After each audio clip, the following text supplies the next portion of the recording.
Hello and a warm welcome to the Movie Zone. Today, we're going to dive into the 2012 movie The Hobbit, An Unexpected Journey. At the beginning of the film, we are introduced to a place called Dale, a city located near the Grand Kingdom of Erebor. This kingdom is ruled by King Thror, and it is magnificently built within the Lonely Mountain. One day, the kingdom uncovers a rare and precious gem known as the Arkenstone. King Thror declares it as his most prized possession and gains immense respect, even from distant lands. However, the king's growing greed for gold and treasures leads to his eventual downfall, driving him to madness. Not long after, a dragon named Smaug arrives, driven by his lust for the gold hoarded within the kingdom. Smaug unleashes his fiery wrath, completely destroying the city of Dale and forcing thousands of people to flee. Only a few manage to survive the chaos. Smaug takes over Erebor, primarily for its vast treasure hoard, and makes it his lair. The king's grandson, Thorin Oakenshield, rallies a company of dwarves with the goal of reclaiming their homeland. Despite their determination, confronting a dragon seems an impossible task. Smaug's immense power allows him to break down walls and crush armies with his massive tail. In their desperate attempt to reclaim the mountain, the company finds themselves searching for the Arkenstone, as it's the key to uniting their people. However, the Arkenstone falls and is lost among the endless piles of gold. Smaug, enraged by their presence, attacks them once more. Thorin narrowly escapes, but the relentless dragon continues his rampage. Meanwhile, the people of Dale suffer immensely under Smaug's tyranny. Thorin pleads for help from the elves, led by King Thranduil, but they coldly refuse. Despite Thorin's efforts to move on and work among human villages, the memories of his homeland and the tragedy that unfolded remain etched in his heart. This story takes place many years later and introduces Bilbo Baggins, a peaceful hobbit living a quiet life in the Shire. One day, a wizard named Gandalf visits Bilbo, saying he is looking for someone to join him on an adventure. Although Bilbo had met Gandalf once or twice before, he shows little interest in the adventure and decides to retreat into his home and shut the door. However, Gandalf marks Bilbo's door with a symbol before leaving. That evening, as Bilbo is preparing to have dinner, he hears a knock at the door. To his surprise, it's a dwarf who enters his home uninvited and begins eating Bilbo's dinner. Before long, another dwarf arrives, followed by two more. Eventually, a whole group of dwarfs, led by Gandalf, take over Bilbo's house, eating all his food and making themselves at home. As Bilbo watches in disbelief, the dwarfs not only eat but clean up afterward, much to his surprise. During this commotion, Thorin Oakenshield, the leader of the dwarfs, arrives. Thorin doubts Bilbo's suitability for the quest and openly calls him a thief. Thorin explains to the group that, despite talking to other lords, they refuse to join their expedition to reclaim Erebor. The group clarifies that they haven't seen the dragon, Smaug, for over 60 years, and they believe it's time to reclaim their homeland. Thorin's father had given Gandalf a key and told him about a secret door hidden in the mountain. The dwarfs' plan is to enter Erebor through this door, which requires solving a riddle. They also need a burglar for their quest, which is why Gandalf suggested Bilbo. It's then that Bilbo realizes Gandalf has told the dwarfs he's a skilled burglar, which he is not.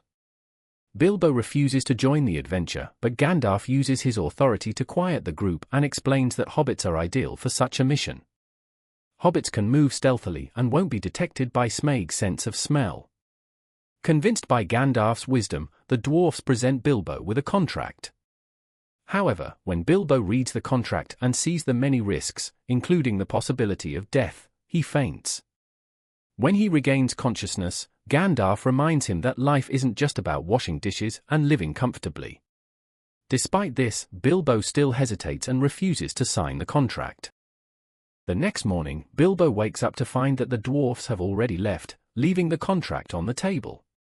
Realizing this, he grabs the contract, runs out of the house, and informs his neighbors that he is going on an adventure before hurrying to catch up with the group.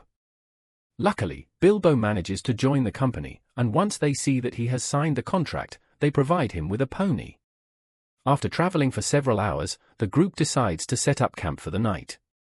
Bilbo, unable to sleep due to the snoring of the dwarfs, is told a story by one of them. The story recounts how, after leaving the lonely mountain, Thorin's father tried to reclaim a dwarven kingdom called Moria. However, by then, Moria had already been overtaken by an orc horde led by Azog.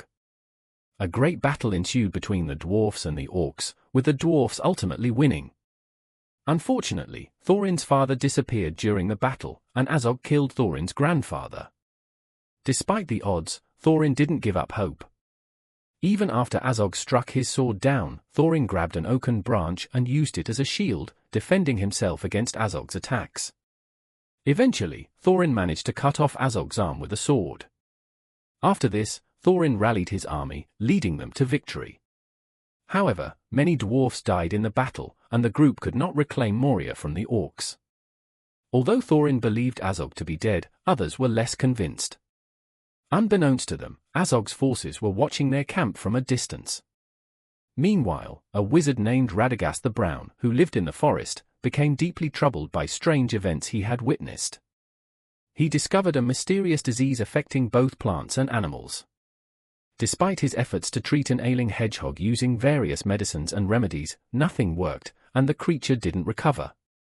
Eventually, Radagast realized the disease was caused by dark magic. When the dark shadows surround Radagast's house, the hedgehog dies.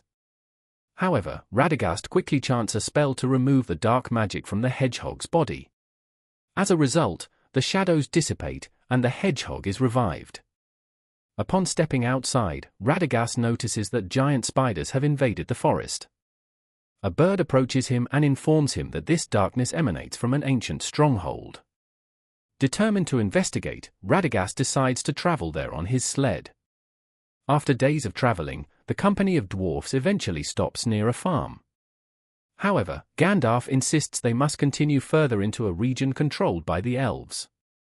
When the dwarfs refuse to enter elf territory, Gandalf becomes frustrated and leaves the group. That night, Bilbo and two other dwarfs discover that some of their ponies have gone missing. They also notice several trees in the area have been uprooted. Suddenly, they spot a distant light and, upon investigation, realize that it comes from trolls. These trolls are preparing their evening meal and plan to eat the ponies. The dwarfs send Bilbo to investigate and recover the ponies. While the trolls are distracted, Bilbo attempts to sneak in but struggles with the task. Instead, he tries to steal a blade from one of the trolls. Unfortunately, he is caught, and a troll grabs him by the leg, lifting him into the air. As Bilbo tries to escape, the trolls capture him. The rest of the company soon arrives to rescue him, leading to a fierce battle between the dwarfs and the trolls. The group manages to distract one of the trolls, allowing Bilbo to grab a knife and cut the ropes tying the ponies. Unfortunately, the ponies panic and bolt, drawing the attention of the other trolls, who then capture Bilbo. The trolls threaten the company, warning them to drop their weapons or else Bilbo will suffer. Reluctantly, the group surrenders their weapons, and the trolls begin preparing to cook them as their meal. At this moment, Bilbo spots Gandalf running nearby. Hoping to buy Gandalf some time, Bilbo attempts to further distract the trolls. Gandalf suddenly climbs onto a rock, shouts towards the trolls, and uses his staff to shatter the rock, letting sunlight flood the area. As dawn breaks, the trolls are turned to stone. Gandalf, somewhat troubled, remarks that trolls have never ventured this far south before. The group discovers the trolls' cave and finds a large hoard of treasure inside, including several elvish swords. Gandalf also finds a small sword and gives it to Bilbo, explaining that it will glow blue when orcs or goblins are near, as it is an elvish blade. Suddenly, they hear a noise and ready themselves for a fight, only to realize it is Radagast. Radagast reveals the strange and dark events occurring in the forest and explains that he had gone to investigate an abandoned stronghold. He describes the area as completely surrounded by dark magic. Radagast recounts how he was attacked by a spirit that tried to possess him, but he managed to fight it off with his staff. However, he also saw a terrifyingly dark shadow hiding among the ruins, which deeply unsettled him, prompting his retreat. To prove his story, Radagast shows the sword used by the spirit. As Radagast speaks, massive creatures larger than wargs attack the group. The company fights back, but they notice the creatures seem to be scouts sent by the orcs. Radagast offers to distract the orcs and lead them away. He quickly departs with his sled and rabbits, successfully drawing the orcs after him. This gives the group a chance to escape. With the ponies frightened and scattered, the company is forced to run on foot. Though they manage to stay hidden, one orc eventually picks up their scent and follows them. This forces the group to confront and kill the creature. The noise of the fight draws the attention of the pursuing orcs, who turn back toward the group. Gandalf urges the company to flee quickly and leave the open plain before they are overtaken.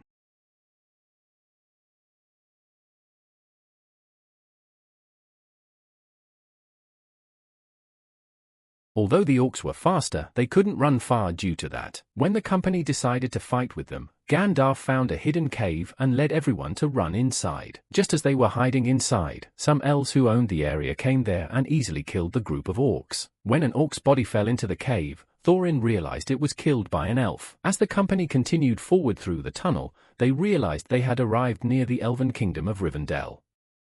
Thorin angrily asked if Gandalf had planned this deliberately. Gandalf was still urging the company to go to the doors of the palace. There, they were surrounded by Lord Elrond. Elrond, acting as if he remembered nothing of the past, invited Thorin for dinner. After everyone had eaten well, Gandalf pressured Thorin to show his map to Elrond. After examining the map, Elrond said it was a moon rune map. Moreover, it could only be read when the same moon that shone on the day it was written appears again. Fortunately, that same moon was shining tonight. Elrond took the map outside, and when he held it to the moonlight, several words appeared. It showed writing that said the keyhole will shine in the last light of Durin's day.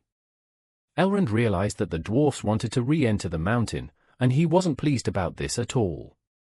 Meanwhile, some orcs who escaped from the elves reported to Azog, who was still alive, about what happened. Upon learning his army had failed, Azog killed them all and told the others that those who kill the dwarfs will be well rewarded. Elrond took Gandalf to Lady Galadriel. Saruman was also there. It was clear that none of them approved of Thorin's quest. However, Gandalf explained that darkness was beginning to grow and they needed to kill him before the enemy found the dragon. Even though he mentioned the orcs and trolls, Elrond and Saruman didn't believe this was sufficient evidence that darkness was spreading again. Galadriel sensed Gandalf was hiding something and asked him to show it. Then Gandalf took out the sword that Radagast had brought. Galadriel and Elrond were terrified seeing it, though Saruman dismissed it as an ordinary sword. He was still focused on the dwarf's plan. At that moment, as Gandalf had planned, an elf arrived announcing that Thorin and his company were not there. In the following days, they crossed valley and came to a misty mountain peak. Though Bilbo slipped here due to heavy rain, they managed to save him just in time. Suddenly a huge rock fell towards them, and the company struggled to escape. This was when they saw two giant stone creatures fighting each other with rocks. They were terrified as they discovered this. The reason was that they were on the body of another giant. As the three giants fought with each other, the company tried hard not to fall. But when two giants collided, Bilbo was thrown off. Fortunately, he managed to grab onto a ledge. While others quickly tried to help him, Thorin barely managed to save himself too. This made him angry, and he told Bilbo that he was nothing but trouble and should have stayed home. Azog and his team were still following them from behind without stopping. The dwarfs decided to spend the night in a cave. After everyone fell asleep, Bilbo decided to leave without being a burden to them. Though someone tried to stop him, Bilbo angrily scolded him. However, he didn't know that Thorin was listening to everything he said. As Bilbo tried to leave, suddenly his sword began glowing blue. The ground opened up, and everyone in the company fell in. Actually, this cave was a trap set by goblins. They ultimately fell onto iron cages. Within seconds, a large number of goblins surrounded them. Though the company members tried to escape, they couldn't fight the goblins as there were hundreds of thousands of them there. However, during all this, they didn't see that Bilbo was crouching there. Taking out his sword, as he quickly examined the area, a goblin jumped towards him. Since Bilbo had never fought before, though he tried to escape, unfortunately both of them fell into a chasm there. Meanwhile, it was seen that the other members of the company were taken to the Goblin King. He told his servants to send a message to Azog saying they had captured the company. At the bottom of the chasm, as Bilbo regained consciousness, he saw a strange creature called Gollum fighting with the goblin. While these two were fighting, a ring that Gollum had accidentally fell to the ground. After Gollum killed the goblin, he dragged it away to eat it. Bilbo came out from his hiding place, took his sword, and also picked up the ring that had fallen from Gollum's hand.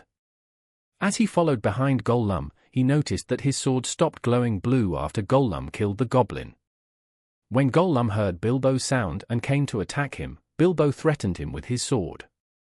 When Gollum talked about eating a hobbit, Bilbo asked if there was a way out. He threatened that he didn't want to play games with him. Upon hearing the word games, Gollum became very happy. He then told Bilbo to solve a riddle. Bilbo solved it very easily. Then Bilbo suggested that he would like to solve 3 of his riddles, and if he got all 3 correct, Gollum must show him the way out. However, if he missed even one, Gollum could eat him. As they asked each other riddles, it was clear both were very skilled. This made Gollum angry, and he picked up a stone to hit Bilbo. Suddenly, when Bilbo asked what was in his pocket, Gollum gave various answers but couldn't give a correct one. When Bilbo declared he had won, Gollum became angry and prepared to attack. However, when he realized his ring was missing at this moment, he began screaming like a madman. Finally, realizing it was in Bilbo's pocket, he chased after him to attack, but Bilbo ran the other way. When Bilbo crawled through a hole here, he tripped and fell. At this moment, the ring slipped and fell onto his finger.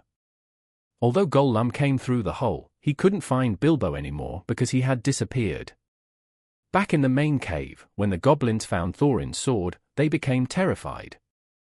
This was actually the famous sword that had killed thousands of goblins in the past. So they became angry and decided to kill them without waiting for Azog. However, just as they were about to kill them, the cave was completely covered in bright light, throwing all the goblins away. This was none other than Gandalf who had arrived. He told the company to take their weapons and fight. Together with Gandalf, they were seen fighting the goblins. Then the company ran towards the bridge and tried to stop the goblins following them from behind. When these creatures tried to get close to them by jumping on a rope, they cut down a bridge, causing all the creatures to fall to the ground. They then used a ladder to escape from the goblins, and they were able to gradually gain a lead over the goblins. As they continued running, Gandalf used magic to make rocks fall, killing a large number of goblins ahead of them. Suddenly, the Goblin King broke through a bridge and threatened them, but Gandalf killed him with one strike. After that, as the company went down through a cave, the king's body fell on them. When they saw a large group of goblins coming, they had no choice but to flee through another tunnel.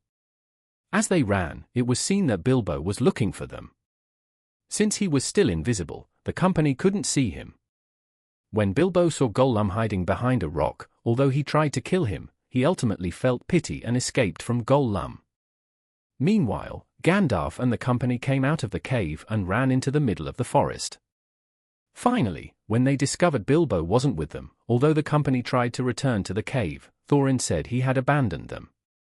When Bilbo arrived here and heard this, determined to prove he wasn't weak, he walked forward to them. He said he missed his home greatly. However, because they didn't have a home, he wanted to help them reclaim theirs. Next, a howling sound was heard from behind, and it was none other than Azog's army. As the company started running, although one beast tried to kill Bilbo, fortunately, he managed to kill it. Because a large number of beasts were coming, although the company tried to retreat, they found themselves at a cliff. So they had no choice but to climb trees to escape from the beasts. Gandalf, seeing a butterfly, sent it with a special message. Azog and his orcs arrived and decided to kill them. Within seconds, all the trees began falling. Finally, the entire company was trapped in the last tree. Gandalf lit a pinecone and gave it to the others in the company, and they all threw these burning pinecones at the orcs. However, unfortunately, as this tree also fell, the company was barely hanging on. Thorin decided to fight Azog. However, Azog repeatedly struck him, and then his warg severely bit him. After Thorin fell to the ground, although another orc prepared to kill him, Bilbo arrived and killed the orc. Although other orcs tried to attack Bilbo, the rest of the company came to help him. Although a great battle broke out between the two sides here, unfortunately, the orcs there greatly outnumbered their company. However, at that moment, the butterfly was seen returning with a large number of eagles. The eagles attacked the orcs and began killing them all. Then the company was able to safely escape from there. A few hours later, the eagles took them very close to the lonely mountain. Gandalf used a bit of his magic to wake Thorin. As soon as he woke up, he embraced Bilbo, saying everything he had said about him was wrong. The company prepared to continue their exploration. At this moment, as the dragon awakens amidst a pile of gold, the film ends.